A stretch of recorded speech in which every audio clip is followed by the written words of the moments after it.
Hi, it's Therese from Lostinpaper, and I'm back with my one die 3 ways. This is the Happy Dynamics die from MFT, and today I'm going to be layering it up and making the word happy, because it's actually a window die, and I'm trying to use it in all different ways. So this is quite an easy way to use this die, and I think it looks really cute too.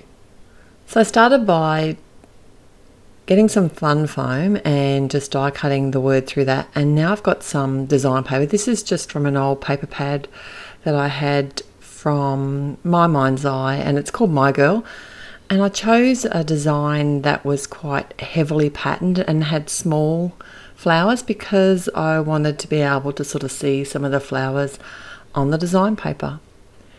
So I'm using my matte medium now to adhere it, and I've kept it all in place. I just thought it'd be easier than trying to, add each letter singly. And I'm just using, even because I've got this fine nozzle on here, I'm just using that to spread out the glue a little bit around the letter so that it holds really well.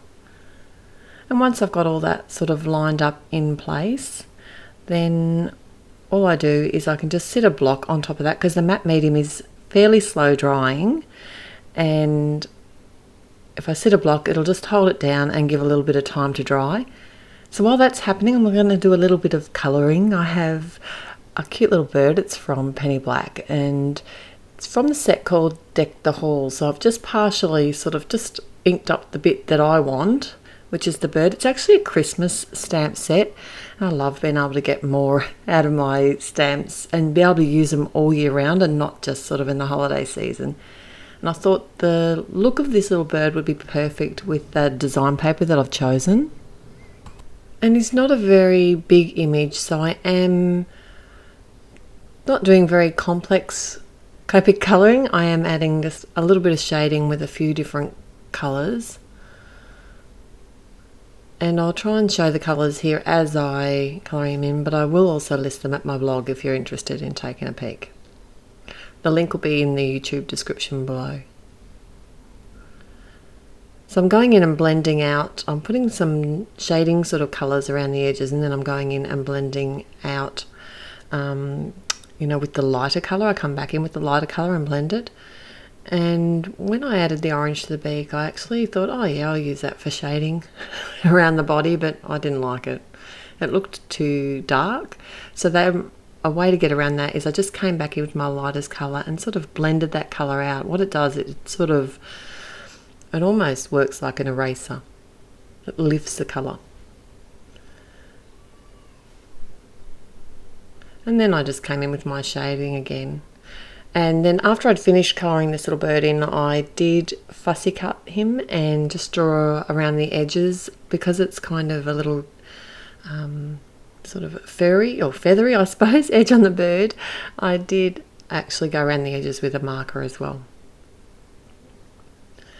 So now that this is dry, I was originally going to run this through my trimmer. I've got a bigger paper trimmer that would probably take this quite easily, but once I was just going to cut it down and get it nice and even, but once I did that, I kind of realized it's actually really easy just to use my scissors. So I've got they're a long, straight, sharp pair of scissors, and I just followed the edges of the letters as I was cutting them out from the top and the bottom of the die, and that seemed to work really quite easily. But if you're a bit worried about cutting it crooked, then I'd suggest you use a paper trimmer if you've got one that'll fit your foam as well as the cardstock on top of it. And then I've kind of worked out where my layout's going to be on the front of a top fold card. And the sentiment I've got today is from Altenew. It's a painted greetings, and I'm really liking this sentiment at the moment. And I've got some blue raspberry dye ink from My Favourite Things, which is kind of a perfect colour to go with the blue-green background on the floral word happy.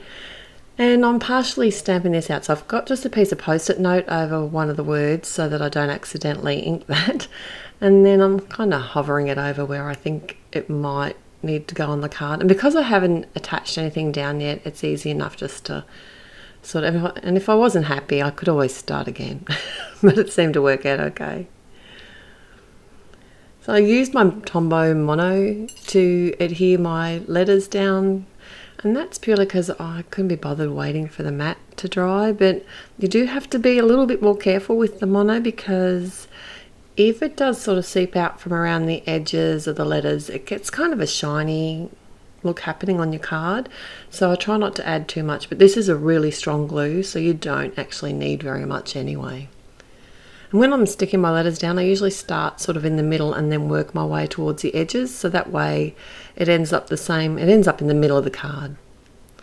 I find it easier anyway, and that post-it note's there just to help me keep a straight line. And I've added some foam tape to the back of the bird and a bit of Tombow to his feet. And it was a fun fussy cut, this one, when I got there. It actually was easier than I thought it was going to be, cutting out those legs. Originally I thought I might just draw them on, but I thought I'd give it a try, and it seemed to work okay. And then I can just attach him to the top of my card, and I did put the block on top of that until it dried. And that's my card today, and I've had heaps of fun with this die. Thanks for joining me for these 3 cards, and I'll link the other 2 below. Till next time, happy paper crafting. Bye.